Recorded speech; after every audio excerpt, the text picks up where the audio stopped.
This is a Relay project.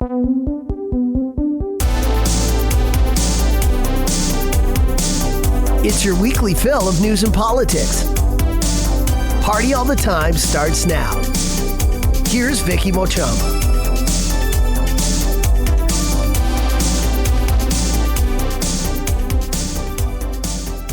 Critical and unpredictable. A wake-up call. Redrawing national borders. If you had to guess, who or what am I talking about? And if you're guessing Trump, you're wrong. But those quotes weren't about the big man downstairs. They were about climate change. Look, we could talk about Donald Trump for ages, and we will. There's no doubt about that. He will be back on this show, not as a guest. But there's another existential crisis that seems to have been kind of forgotten. Do you guys remember climate change? Remember her? What happened to her? Like, is she still working? For years, people doubted climate change's impact. But, like a true diva, climate change made herself undeniable. She put out all the hits: catastrophic floods, raging wildfires, heat waves, food crisis. But then she seems to have dropped off. This week, I'm going to be asking some climate cues, like, what's the temperature? Who is that man? And where did we go wrong? And what else can I blame on climate change? And I truly need some smart people to help me understand. Welcome to Party All the Time.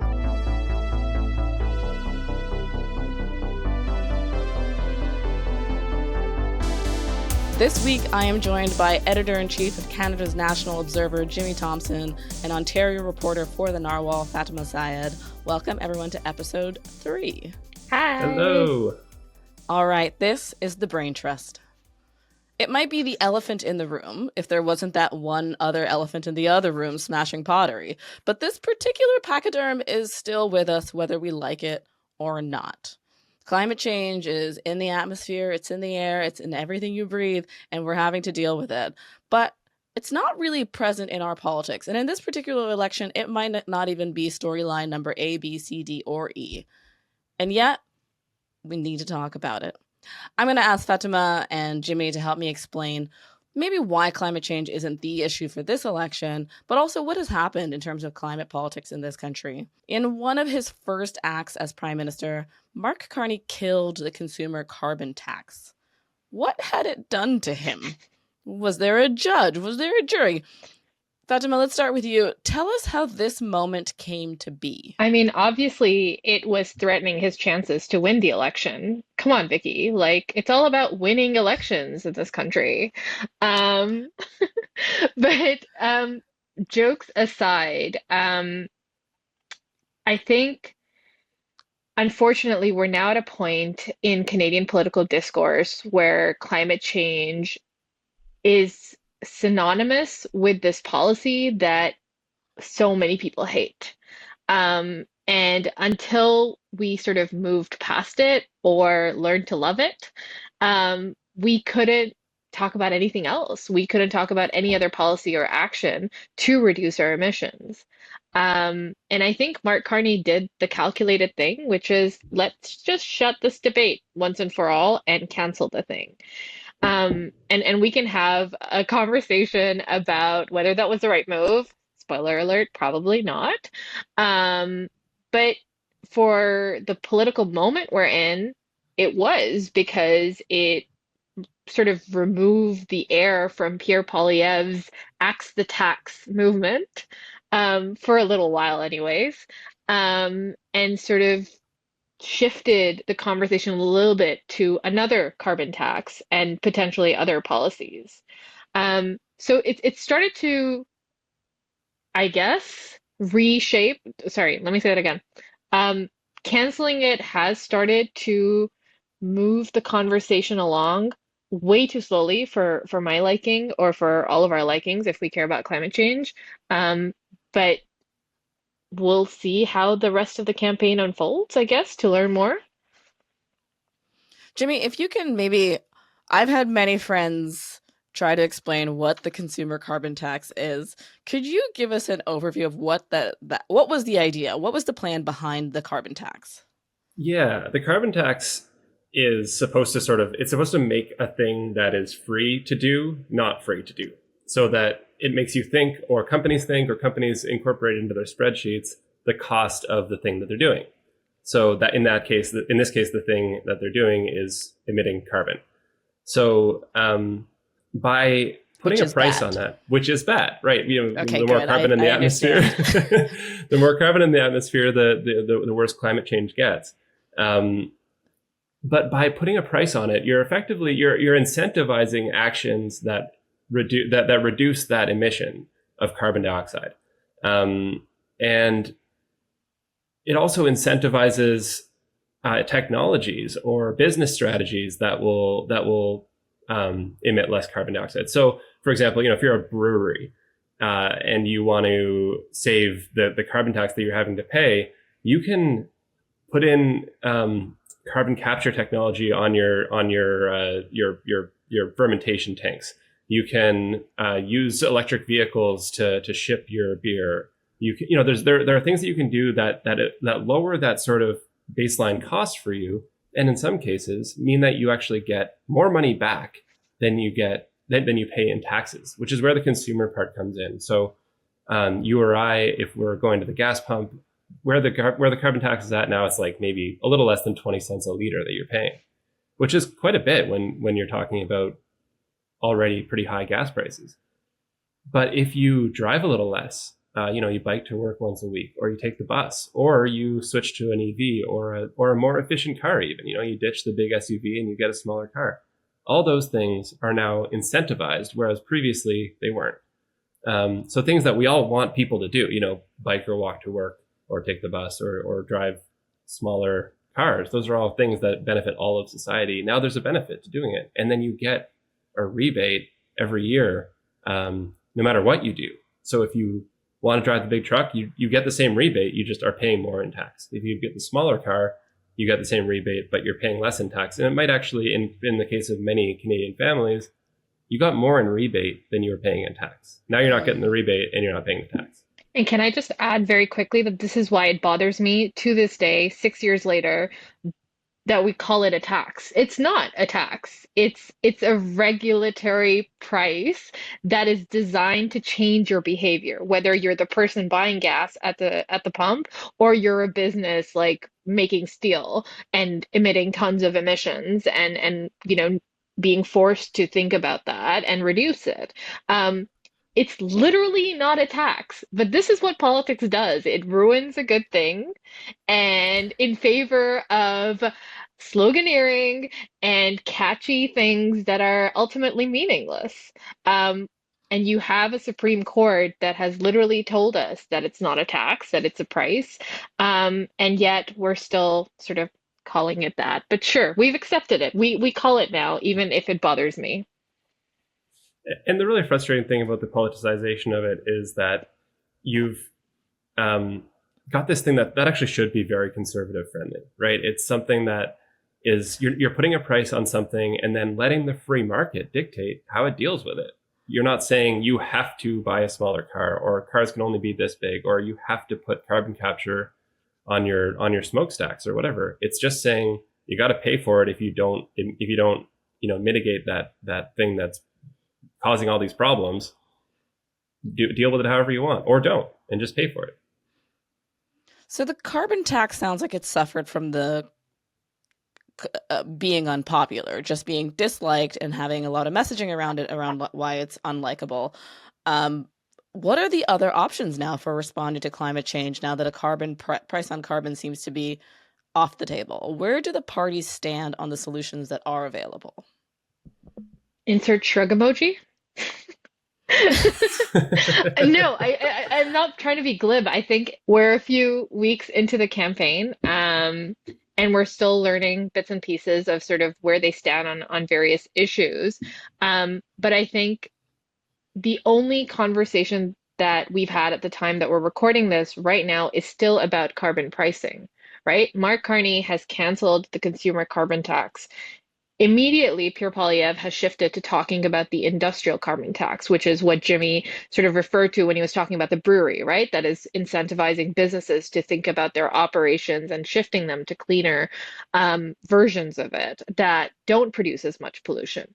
Pierre Poilievre has promised to cut that as well, which is a huge thing to say when that's the policy that is reducing emissions the most in this country. That price alone is incentivizing better behavior from industry, which creates the most emissions. That's one thing we know. We also don't know where Mark Carney stands on the industrial price, even though he canceled the consumer version of it. He said he wants to strengthen it. How? In what way? What are the details of the strengthening? Is anybody's guess at the time that we're recording this. And then the other thing that I think I'm watching and very, very closely is there seems to be this push to increase sort of our fossil fuel exports, which would require producing more of it, which is the opposite of what you want to do if you want to address climate change. In the wake of Donald Trump and his tariffs, you've got Pierre Poilievre and Mark Carney both talking about, exporting LNG and natural gas to Europe, and finding new markets for our fuel. And all of that sounds good right now because we have Donald Trump to face. But in the grand scheme of things, there's a lot of unanswered questions about how they're going to do that while also addressing climate change. Yeah, I'm curious. You bring up sort of Donald Trump sort of sidetracking Canada's climate commitments or ideas around preserving whatever climate directions we were headed in. What is the consensus now? Because one of the things that has been discussed a lot in the last few months was like the pressure that Donald Trump is presenting on Canada's critical mineral strategy, the need to have pipelines crisscrossing the country and ensuring that we can get oil and gas out the door. What is the direction now that the country is facing when it comes to climate change? Jimmy, I'd love to have you take an answer at that. It feels like it's gone fully on the back burner. Like this is not something that people want to talk about in large part. Yeah, because the carbon tax was so unpopular. It was the Conservatives did an amazing job of of painting a target on its back and associating kind of any move towards cleaning up Canada's act with this very unpopular tax. And as Fatima said, when you're talking about like how do we fight back against Trump, almost every leader at every level is saying like, let's build new pipelines. Let's build export capacity for LNG. And of course, as she mentioned, we don't count the emissions of exported LNG. We claim that as like a net gain for us in terms of emissions, which is just, it's insane. Like you're getting something out of the ground. A bunch of it spills into the atmosphere in production and transportation and liquefaction. And then you send it overseas and they burn it. Like at what point did you cut emissions? The theory there, of course, is that you're displacing coal, right? So people, instead of burning coal, are burning LNG. And there's no proof for that. It's just not happening yet at any kind of scale that would justify this. So overall, what we're seeing, like if you want to say like what direction are we facing, we're just facing away from it. There really is no among the two major parties, there is no movement toward really cleaning up our act on climate. And if I can quickly add, I think part of the struggle right now is that there's an affordability crisis, right? That is top of mind for voters.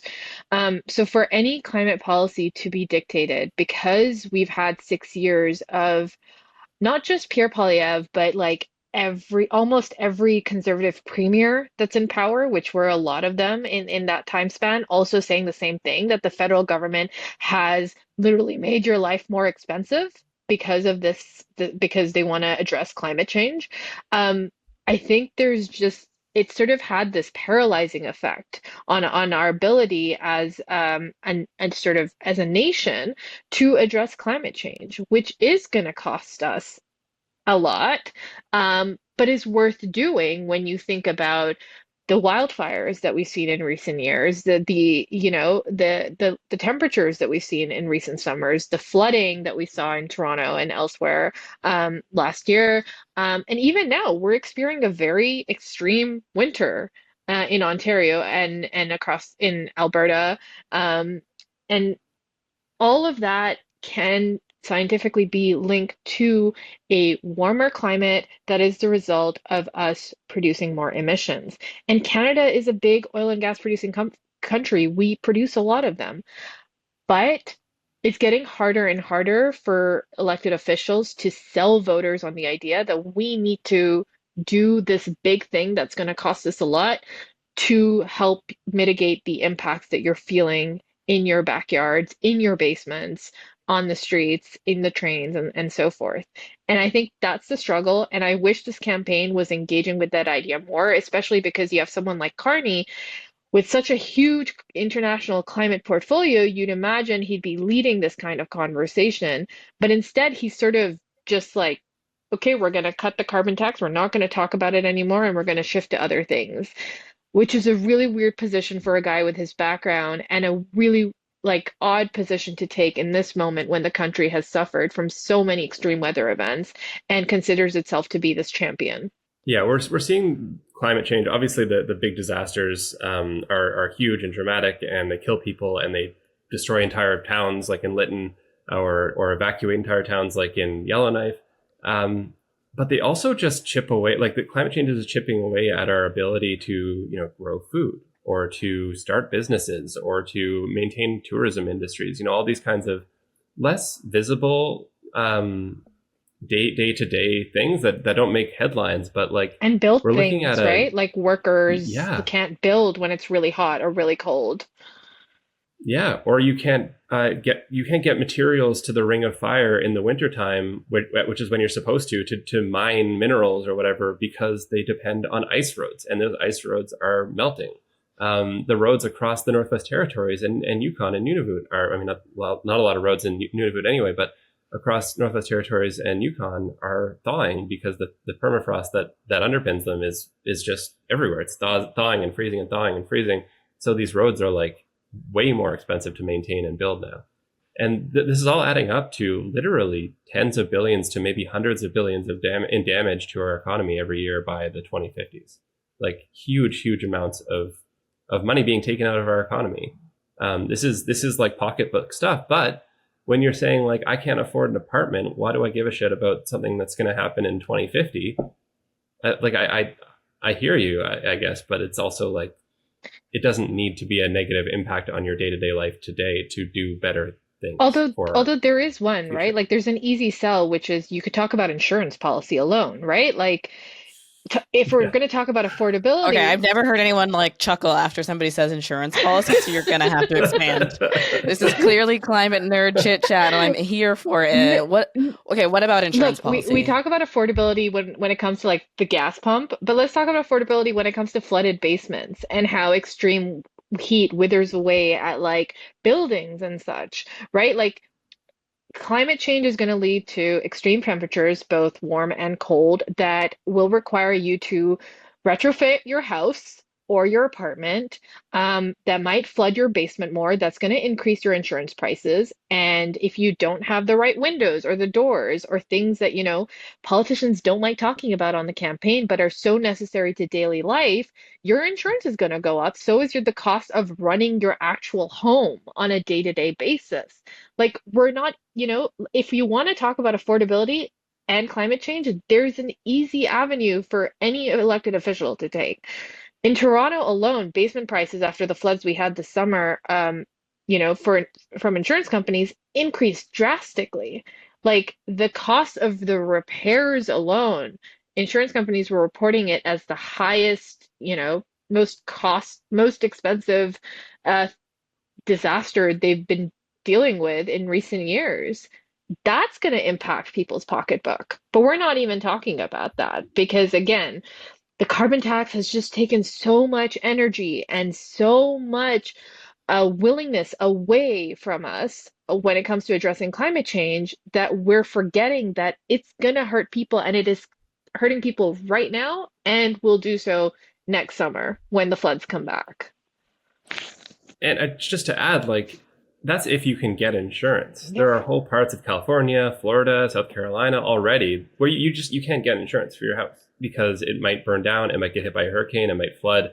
And the insurance companies are just walking away and they're saying, sorry, not, like, we can't do it. And that will happen in BC in the next few years. Absolutely it will in parts of BC. It'll happen elsewhere in the country as well. And if you can't get insurance, you can't sell your house. You can't get a mortgage on a house that can't be insured. So, like, that's trillions of dollars in property values across, the lower mainland of BC, for example. If they say Richmond, BC and North Van, because, Richmond's going to flood and North Van's going to burn, those alone are like, I don't know what the total value, but it's literally in the hundreds of billions or trillions, I'm sure. So, yeah, like, this is a major danger for anyone who wants to own a home or does own a home, and it's coming. 100% it's coming. So I guess the takeaway from that is, like, in many ways, climate change is already costing you. It's just a matter of figuring out where those costs are, because my personal fan budget has increased, but, like, I haven't had to retrofit a whole basement. I think it sounds like there are costs that people are already bearing when it comes to climate change. Do you like to drink coffee? I love coffee. Yeah, well, there you go. Coffee is spiking right now in large part due to climate impacts. Other like, I think chocolate right now is spiking, and I believe that was a climate related thing. There are some things that are like, second order effects. So it's like there was a drought, and that's directly linked to climate change, and that's coffee. So that is a first order effect. But then there is a increase in precipitation because of climate change on this kind of in this environment, and that's increasing fungal infections. So it's like a second order effect, but, like, it's still climate change. It's and this is happening all over the place, and we're going to continue to seeing it more and more, especially for things that we import from the tropics. Yeah, I think, like, your takeaway is right, Vicky, but also I think from a political perspective, there are so many conversations we should be having right now, because we do need that. Someone said to me after Mark Carney canceled the carbon tax that, okay, so he canceled it. It wasn't a magic bullet. Climate change requires, like, a bunch of measures. We can't solve it with one thing. So it's gone. It wasn't the most effective one. The industrial price is more effective. We have that. We'll do other things. It's going to be great. But how are we going to do those other things when we're not even talking about it? Like, if there's one thing I've learned from this whole carbon tax thing, is she had a marketing problem. People did not understand her, and people did not understand how it was benefiting them or how it was benefiting the environment. If we're not going to start now educating people and informing people on how other measures could be helpful, both to their pocketbook and also to climate change, then every climate policy is going to have this kind of struggle. And we can't have leaders just say, okay, we're just not going to touch that. That was toxic. We're just going to put it in a box and never think about it again. One of the things that, in researching this episode and wanting to talk about climate change that kept coming up in different reports was renewable energies and how we have to access renewable energies. And I would keep clicking, and it would lead me down to the path of critical minerals. You go. We need to harness critical minerals.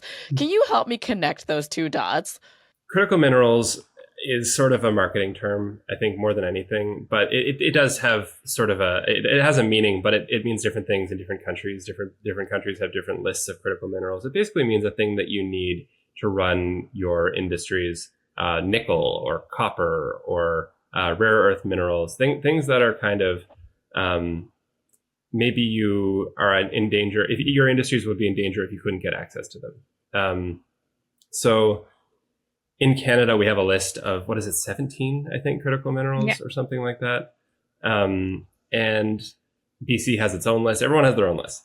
And these are minerals that will go into supply chains for things like wind turbines or EV batteries or cell phones and laptops, things like that. So there's a huge push lately by the mining industry and by governments of mining intensive countries like Canada or Australia or the US to rebrand mining as a green technology, essentially, or as being essential to the green technology. I appreciate the bravado. So they're pushing to rebrand it as a green technology because the things that are mined are used in these renewable energy technologies like wind turbines and EV batteries and so on. Yes, exactly. Is it working? Is the rebrand working? Yeah. Yeah, absolutely, it's working. I mean, everyone's talking about it, so it's definitely taking. And I think you've got leaders like Doug Ford saying that, like, yeah, we got critical minerals and we're gonna mine them and we're gonna build EVs and it's gonna be a perfect system. So people are definitely buying into it. But I think, again, as with all climate policies, and I feel like I sound like such a Debbie Downer, but it's complicated, right? Because to extract things from the ground requires a lot of energy in and of itself. There are, we have to talk about Indigenous rights and ownership of the lands that are going to be mined, and whether consent has properly been received, whether they're going to reap the benefits of some of the economies of scale of creating this mining work. Digging into land is never the best thing to do because it harms the land forever as well. And then this is going to be a really, really slow process. So again, it's not a magical bullet. Like just, if we start extracting critical minerals, it's going to take us at least a decade, maybe more, to figure this out. And then by the time we actually convert them into wind power and EVs is going to take another however many years. So it's a complicated process. I think it's just become another buzzword for politicians to point at, like, hey, we have a critical mineral strategy. It looks great. Like it on paper, it's perfect. It's going to solve all of our problems. But on the ground, you're not really, like, it's a very slow uptick, and you're not really seeing the results beyond just it sounding really, really good. Yeah, the result of this kind of strategy is two things. First of all, there's government funding that goes into it to say, like, we're going to invest in accelerating, helping mining companies accelerate their projects or whatever, and then deregulation to achieve basically the same thing. In BC, we're seeing a huge push to accelerate mining projects. It's just kind of silly. It's like, oh, we got to fight back against Trump by accelerating mining projects. A mining project takes like 20 years from finding a resource to mining the first, hunk of ore out of it. It's a very long process. And most of that is just like getting financing and proving the resource and stuff. It's not paperwork and bureaucratic delays and environmental assessments. Like some of that slows it down. That's a few years of it. But most of it, it's very expensive to develop a mine. So you got to be really sure. And then you got to convince a lot of people to give you a lot of money to do it. So it just takes a long time to develop a mine. And most good discoveries. You're not certain that Donald Trump will still be around in 20 years? I mean, I think there's possibility for cryogenic technology. He may be still around. And if not, President Don Jr. will be, eager for critical minerals too. But future Jimmy might hate that you just said that. Yeah. That may be the first thing I've ever said that I regret. There is another thing that I do regret saying, which is that we have 17. I just fact checked myself, and I think it's 31 on the Canadian list. There's like a few different lists, and it depends on what you count. But yeah, the Canadian list. And that's why he's editor-in-chief of Canada's National Observer. He couldn't even let himself go down with a single statement untrue. But I guess that it does bring us back to the politics of it, which is to say, let's say it takes 20 years to develop a mine. Some are already in progress. Some are long-standing in Canada. But one of the more kind of candid moments we've seen in Canadian politics is politicians like Trudeau and Francois Legault saying that Donald Trump, he's making these 51st state jokes, comments, but he is quite seriously after Canada's critical minerals. Are they right to raise the alarm about the pressure America is exerting on our critical minerals?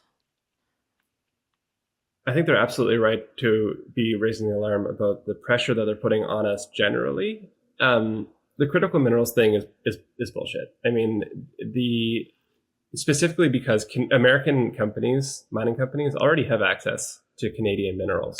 And the American Defense Department has invested in the Ring of Fire. Like there is as much access to critical minerals for the US now as there would be if they outright annexed Canada, because we have free trade, and also because the big barrier is not permitting or getting, foreign permission to mine here. We're very open to foreign mining companies. We have a Brazilian mining giant that owns an entire town in Manitoba. Like we're very into it. It's really just that we are. It takes a long time to do these things, so that's the big hiccup here. So it's not really correct to say that he wants our critical minerals and that's why he would annex us. Maybe that's what is going on in his head, but it's not accurate that would like change anything with regard to the U.S. access to our minerals. Okay, you guys, it doesn't sound like a bright, shiny future necessarily when it comes to climate. Is there any hint of positive good news that you would point to and say, look, we're doing it? Our emissions have dropped for the first time last year. Like Canada's national emissions actually dropped for the first time.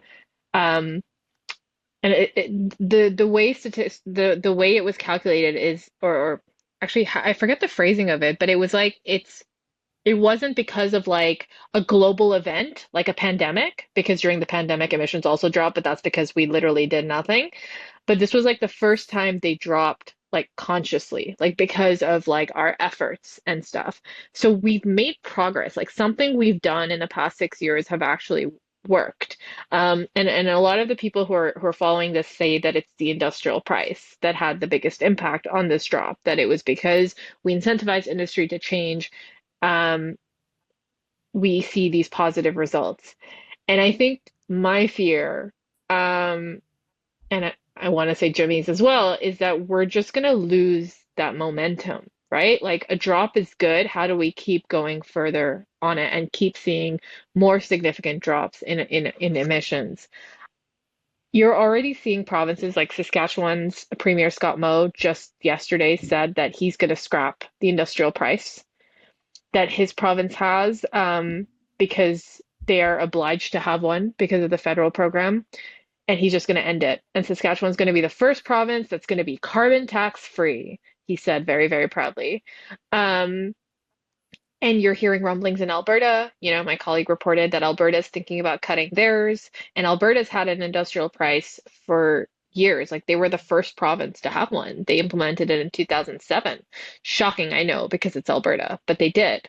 And I'm hearing rumblings that other provinces are also thinking the same thing. So we're losing our momentum in terms of climate policy while we had this big achievement where we had an emissions drop. And that's really concerning. So I would love to have more fun things to say on that, but really it's just like if you're a voter and you really care about the environment, as we all should, because we all engage with it in some way, shape, or form, clean air is really, really good. Maybe we want to start asking tough questions on this and thinking about it, and asking politicians what the plan is, because not doing anything is not a plan.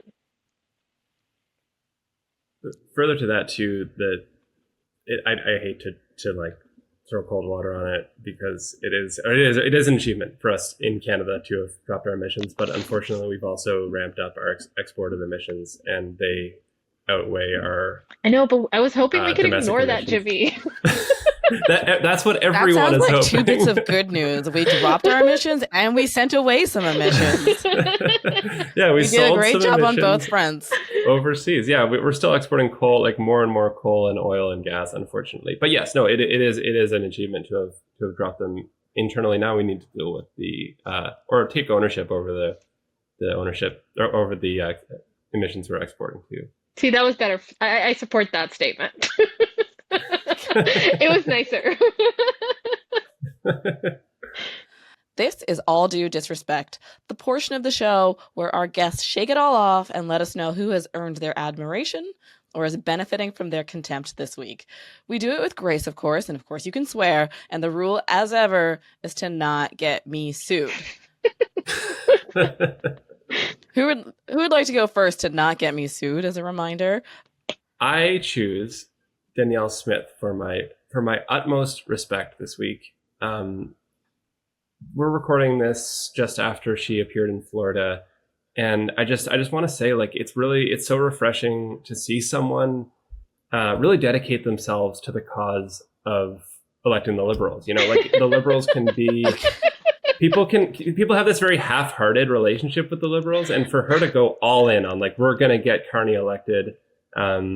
He's not a perfect candidate, but she's chosen him, and she's really pushing all she can to get him elected by throwing in Pierre Poilievre with Donald Trump, going down there and just making the right in Canada seem absolutely insane by associating with someone like Ben Shapiro. Like, she's really going all out, and you got to respect it.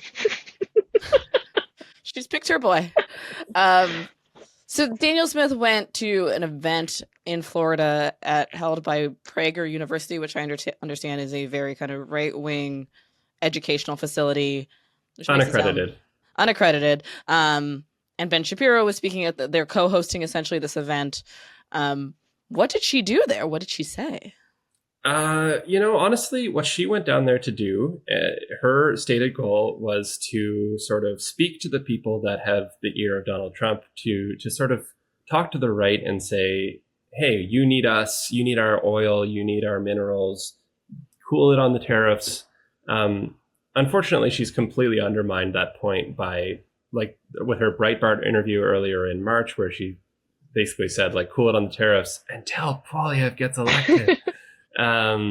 Because she's already kind of made it clear that all of this is an attempt to it's just playing politics. But she didn't really say anything too bad. The problem with her appearance down there was who she was sharing a stage with, right? She's there with Ben Shapiro, who is a far right guy in the U.S. who has openly mocked Canada's sovereignty, who has said basically that we're not a real. He has said literally, we are not a real country.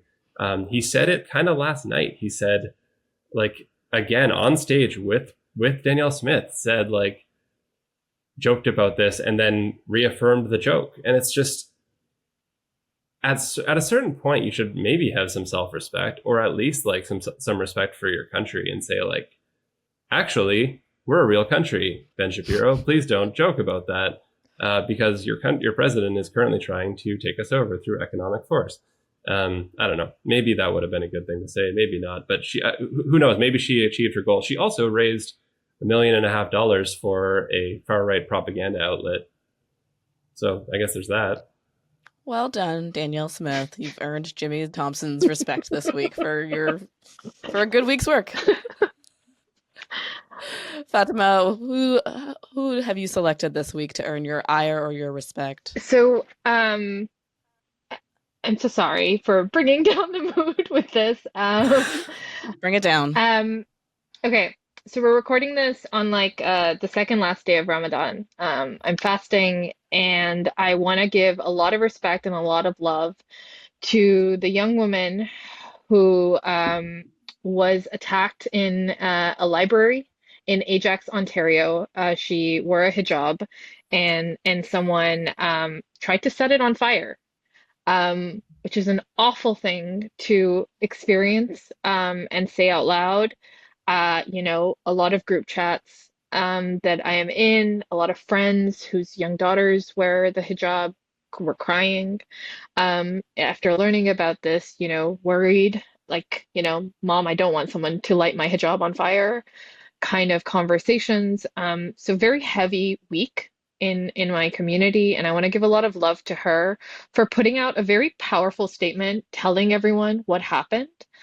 And at the same time, just want to lament the reaction to it. It didn't feel like a big moment. It almost felt like passing news. Like, this happened. We had a couple of days, Mark Carney responded in a statement. The Ajax mayor responded. There was a push to sort of get people to think about how to prevent something like this from happening, but it almost felt like it passed away from the conversation as quickly as it entered. And that's something I've been thinking about a lot in the wake of Trudeau's departure because this was, Justin Trudeau when he was leader, the one thing that he did do, um, and we can debate how successful it was try to address hate and Islamophobia and anti-Semitism and all the things that make communities feel fearful. Um, I don't know if we're going to see a push like that ever again. I don't know if we're going to see that continue as well.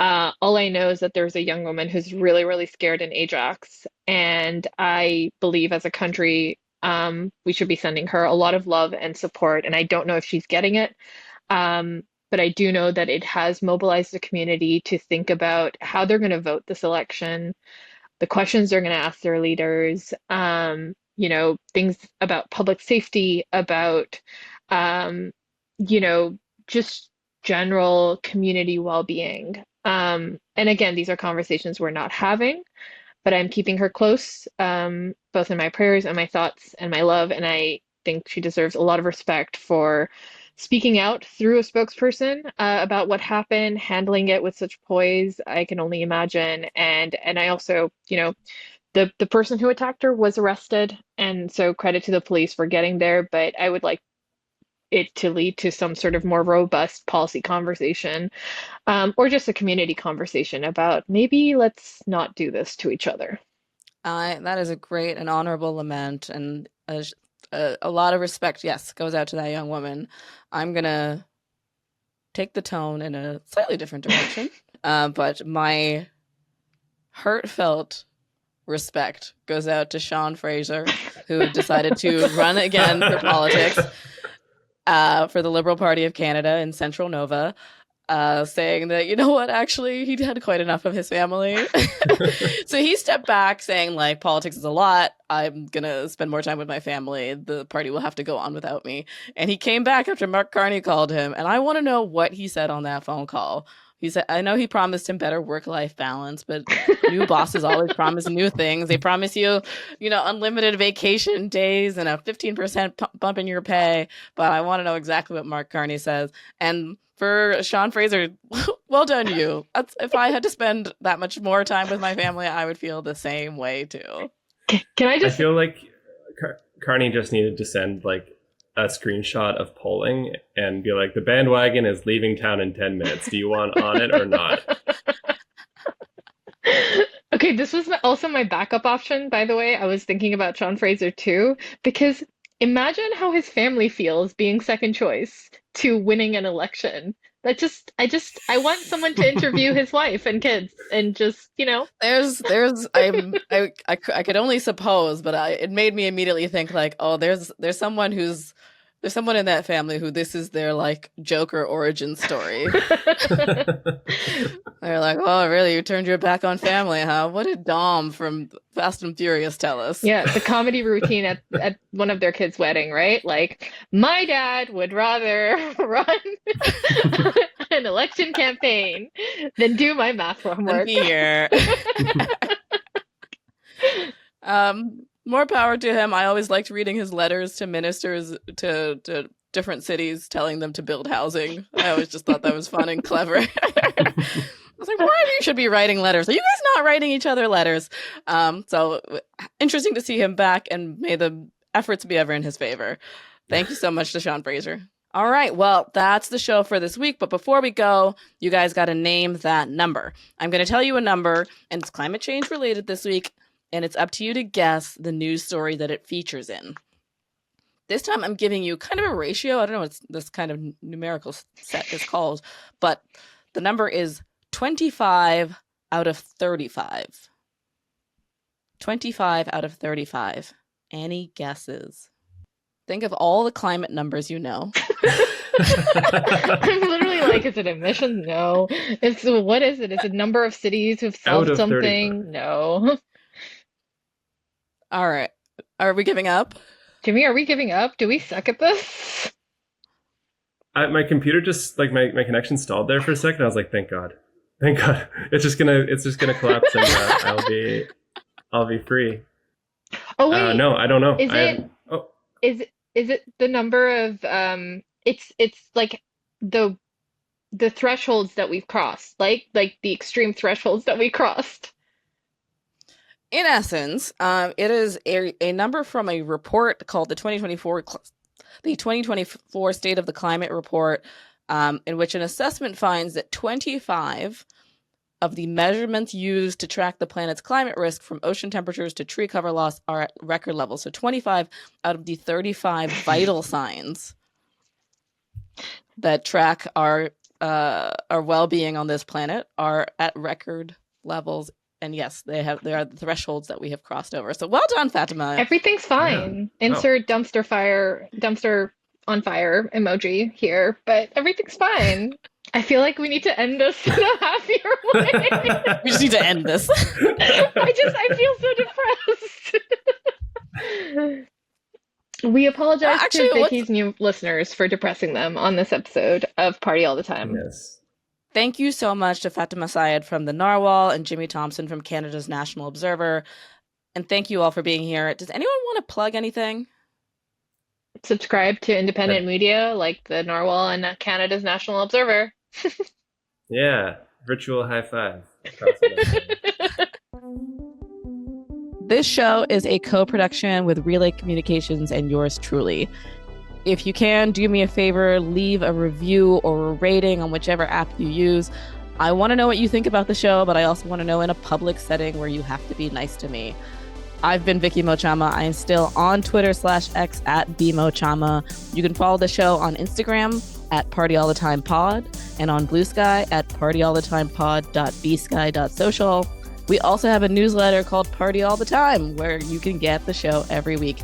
And every Tuesday, for the duration of the election, I'll be on Real Talk with Ryan Jesperson every morning, chatting about the headlines, the hurts, the dramas, the confusions, who can get it, who can't get it that week. Make sure you listen. You've been listening to Party All the Time, hosted by Vicky Mochama. Subscribe on YouTube and wherever you get your podcasts.